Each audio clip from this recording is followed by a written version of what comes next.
Subscribe कीजिए scholar elite channel को और बेल आइकॉन को दबाइए लेटेस्ट एजुकेशनल वीडियो सबसे पहले देखने के लिए।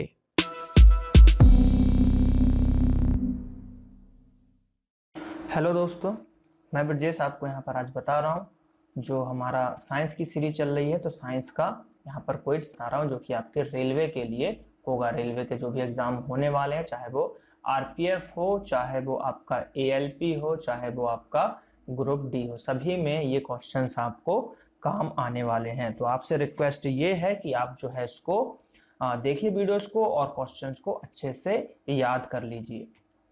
तो एक चीज और अपडेट दे रहा हूं आपको टेस्ट के रिगार्डिंग। तो आप हमारी टेस्ट को खरीद सकते हैं जिसमें आपको करंट अफेयर्स का पैकेज फ्री मिलेगा, करंट अफेयर्स के टेस्ट मिलेंगे और जो है बहुत सारी चीजें आपको करंट अफेयर्स से रिलेटेड आपको मिलेंगी।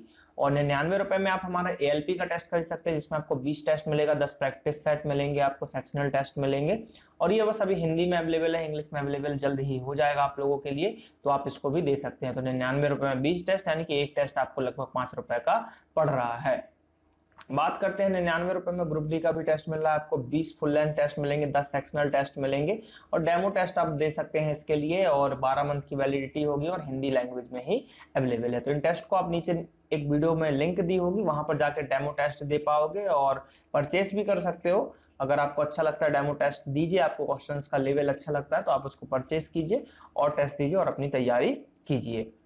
और यहाँ पर अगर हम बात करें कुछ हमारी पब्लिकेशंस की, तो आप हमारे यहाँ से बुक्स खरीद सकते हैं, जैसे कि रेलवे के लिए सॉल्व पेपर पिछले जो है 2003 से लेकर 2014 तक के सॉल्व पेपर यहाँ पर पीडीएफ बनाई गई है और उसको आप खरीद सकते हैं। सिर्फ 50 रुपए में बाय कर सकते हैं, नीचे लिंक दी हुई है। और उसका अगर डेमो आपको देखना है तो 10 पेज की पीडीएफ है, इसको आप फ्री में ले सकते हैं और डेमो क्वेश्चंस देख सकते हैं कि क्वेश्चंस किस टाइप से अरेंज किए गए हैं। उसके बाद ग्रुप डी का भी पेपर आप खरीद सकते हो, सिर्फ 25 रुपए की मात्र फीस रखी गई है। तो प्रीवियस ईयर है इसमें ग्रुप डी के क्वेश्चन, वो आप देख सकते हो। रेलवे के लिए आप फिजिक्स खरीद सकते हो, फिजिक्स की बुक खरीद सकते हो, यहाँ पर पीडीएफ फॉर्म में आपको मिलेगी, सब कुछ डिजिटल ही मिलेगा आपको। और ये फिजिक्स की बुक है, ये बहुत ही अच्छी बुक है, बहुत लोगों ने इसकी परचेस की है और आप भी अगर नहीं परचेस किए तो आप भी इसको परचेस कर सकते हैं। उसके बाद अगर आप मध्य प्रदेश से हो और मध्य प्रदेश के एग्जाम की तैयारी कर रहे हो, पुलिस की, एसआई की, एमपीपीएससी की, तो आप इस पीडीएफ को भी खरीद सकते हो। इसमें मध्य प्रदेश से रिलेटेड जी के बहुत ही अच्छे अच्छे क्वेश्चंस दिए गए हैं, चैप्टर वाइज दिए गए हैं, उसको भी आप यहाँ पर देख सकते हो। तो चलिए स्टार्ट करते हैं हम आज का अपना पहला क्वेश्चन।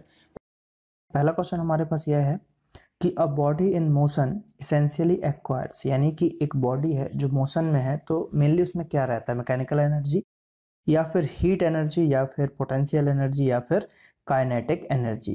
क्या रहता है जब कोई बॉडी जो है मोशन में रहती है, तो उसमें जो है मेनली काइनेटिक एनर्जी पाया जाता है। तो इसका आंसर क्या हो जाएगा? आंसर हो जाएगा फोर्थ वाला, काइनेटिक एनर्जी।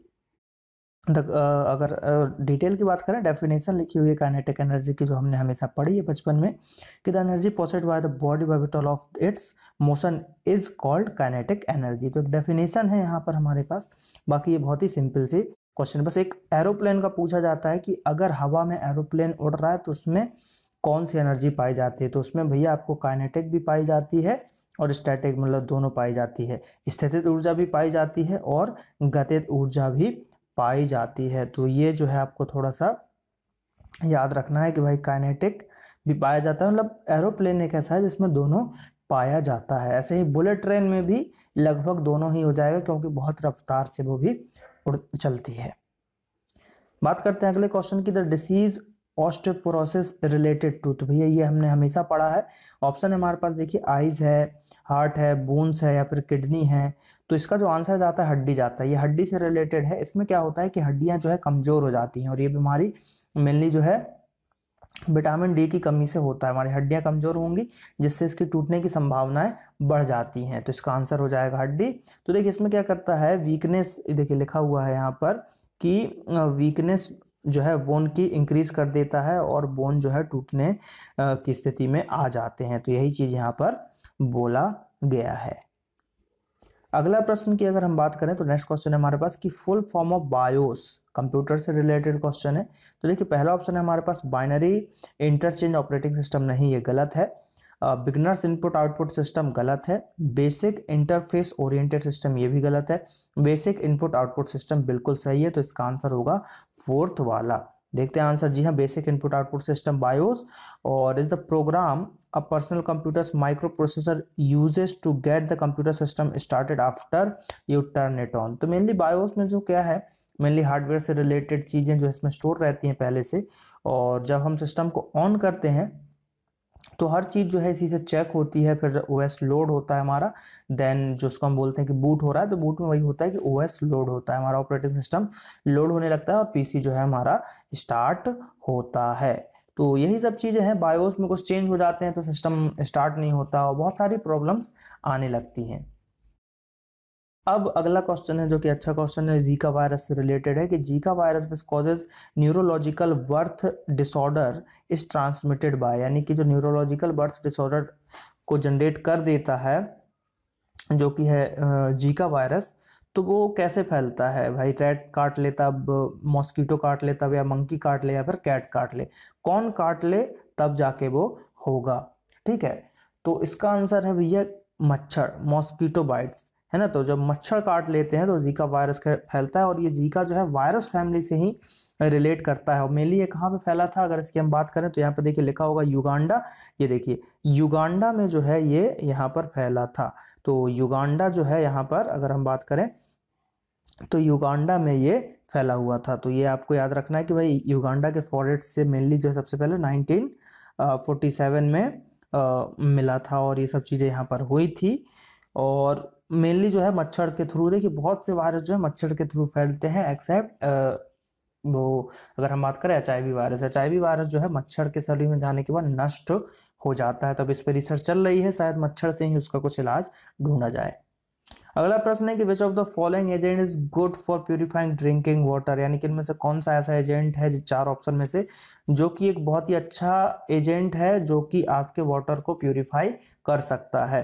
तो कैटेलिक एजेंट है, या फिर रिड्यूसिंग एजेंट होगा, या फिर स्टेरलाइजिंग एजेंट होगा, या ऑक्सीडाइजिंग एजेंट होगा? तो इसका आंसर है ऑक्सीडाइजिंग एजेंट। तो इसकी हम बात करते हैं आंसर की, तो ये क्या होते हैं कि ये सब्सटेंस होते हैं that tends to bring about oxygen by being reduce and gaining the electrons, यानी कि रिड्यूस करते हैं और गेन इलेक्ट्रॉन्स को गेन करते हैं, तो इसको हम बोलते हैं ऑक्सीडाइजिंग। ठीक है, ऑक्सीकरण जिसको हम हिंदी में अगर बात करें तो ऑक्सीकरण की प्रक्रिया। Which of the following is generally not the cause of the cancer, इनमें से कौन सा है जो कैंसर का कॉज नहीं है? तो एनवायरमेंटल फैक्टर, जेनेटिक म्यूटेशन है, जेनेटिक मॉडिफिकेशन ये भी है, चौथा वाला है ट्रांसमिशन। तो ये गलत है, ट्रांसमिशन जो है आपके कैंसर का कारण नहीं है।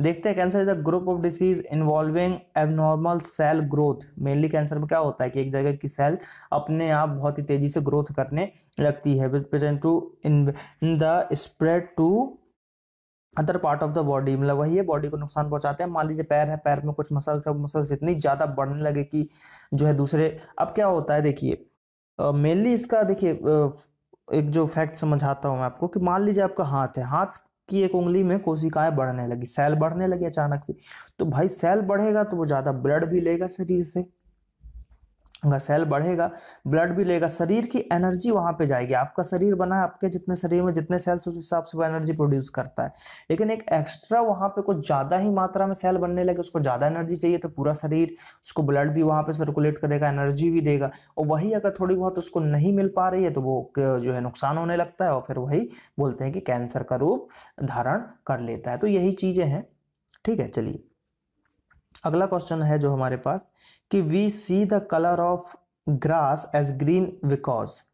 ठीक है, अब क्या बोल रहा है कि जो ग्रास है, घास का कलर हमको ग्रीन क्यों दिखाई देता है?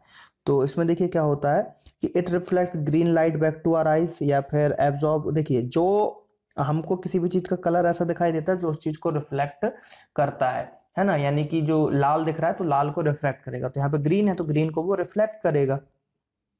अब पढ़ते हैं, अब most species of grass reduce मतलब produce a bright pigment called chlorophyll. Chlorophyll होता है जिसके कारण से मेनली वो ग्रीन दिखाई देता है, और chlorophyll absorb the blue light high energy short wavelength, blue light को एब्जॉर्ब करता है, और रेड लाइट को भी एब्जॉर्ब करता है, लो एनर्जी लॉन्गर वेवलेंथ। तो ये रेड की क्या है, वेवलेंथ अधिक है, एनर्जी कम है, और ब्लू लाइट की जो है एनर्जी हाई है और वेवलेंथ कम है। और ठीक है, और बाकी जो है अगर हम बात करें, बाकी मोस्टली जो है रिफ्लेक्ट ग्रीन लाइट को कर देते हैं। तो एक क्वेश्चन यहाँ से ये भी आ सकता है कि क्लोरोफिल जो है किस किस लाइट को एब्जॉर्ब करते हैं? तो ब्लू को करते हैं, और ब्लू कैसा होता है, इसकी हाई एनर्जी होती है, शॉर्ट वेवलेंथ होती है, और रेड की क्या होती है, लो एनर्जी होती है और हाई जो है वेवलेंथ होती है। अगला क्वेश्चन है यहाँ पर हमारे पास, the first commercially available modern microwave oven invented by Percy Spencer was called, यानी कि यहाँ पे पूछा जा रहा है कि जो पहला कॉमर्शियली मॉडर्न माइक्रोवेव ओवन बनाया गया था या खोजा गया था, इन्वेंट किया गया था, जो इन्होंने किया था तो उसको क्या कहा गया था, है ना, उसका नाम पूछा गया, तो उनका नाम जो है रेडेंजर उनको कहा गया था। तो ये चीजें हैं। अमाना रेफ्रिजरेशन, ठीक है, subsidiary of Raytheon manufacturing company 1967, it was the first compact microwave oven called Ranger, ठीक है, तो यही जो है कंपनी का नाम है आपका, उन्होंने जो है 1967 में पहला इंट्रोड्यूस कराया था माइक्रोवेव ओवन। अगला प्रश्न है, which of the following is not an effect of noise pollution, में से कौन सा जो है नॉइज पॉल्यूशन का अगर हम बात करें इफेक्ट नहीं है। तो नॉइज पॉल्यूशन से बनी सी बात है, आप देख सकते हैं स्किन डिजीज नहीं होगी, बाकी सभी चीज़ आपको हो सकती है। तो ये चीज़ बहुत ही सिंपल है, noise pollution can cause hypertension हो ही सकता है, आपको हाई स्ट्रेस हो सकता है, ठीक है, हियरिंग लॉस हो सकता है, स्लीप डिस्टर्बेंस भी आपको हो सकता है, और बहुत सारी चीज़ें हो सकती हैं नॉइज के कारण। बस स्किन डिजीज नहीं होगा, स्किन डिजीज पॉल्यूशन से होता है मेनली, और अल्ट्रावायलेट अगर किरणें आपके जो है यूवी रेस पड़ रही हैं डायरेक्टली टू स्किन, तो ये भी आपको कैंसर तक का कारण कर सकती हैं, तो ये सब चीज़ें इंपॉर्टेंट है। अगला प्रश्न है जो हमारे पास कि in order to prevent it, ठीक है, from coming it contact with oxygen sodium metal is kept under, मतलब मेनली है सोडियम को कि वो ऑक्सीजन से क्रिया ना कर ले, उसको बचाने के लिए किस चीज में रखा जाता है, पानी में रखा जाता है, ऑयल में रखा जाता है, कैरोसिन में रखा जाता है, लिक्विड हाइड्रोजन में रखा जाता है, तो इसको रखा जाता है भैया कैरोसिन में। तो सोडियम जो है वेरी रिएक्टिव मेटल है, जो कि उसको कैरोसिन में हम रखते हैं, और ये अगर ऑक्सीजन के कांटेक्ट में आता है तो जो है कुछ क्रियाएं करता है। तो यहाँ पर ये जो है क्वेश्चन 10 क्वेश्चन समाप्त होते हैं, ये पार्ट 5 था, जल्दी इसका अगला पार्ट भी आपको मिलेगा। तो अगर आपको अच्छा लगा है तो लाइक कीजिए, कमेंट कीजिए, अपने दोस्तों के साथ शेयर कीजिए, ज़्यादा से ज़्यादा वीडियोस को देखिए। चलिए मिलते हैं अगले वीडियो में, थैंक यू, जय हिंद, जय भारत।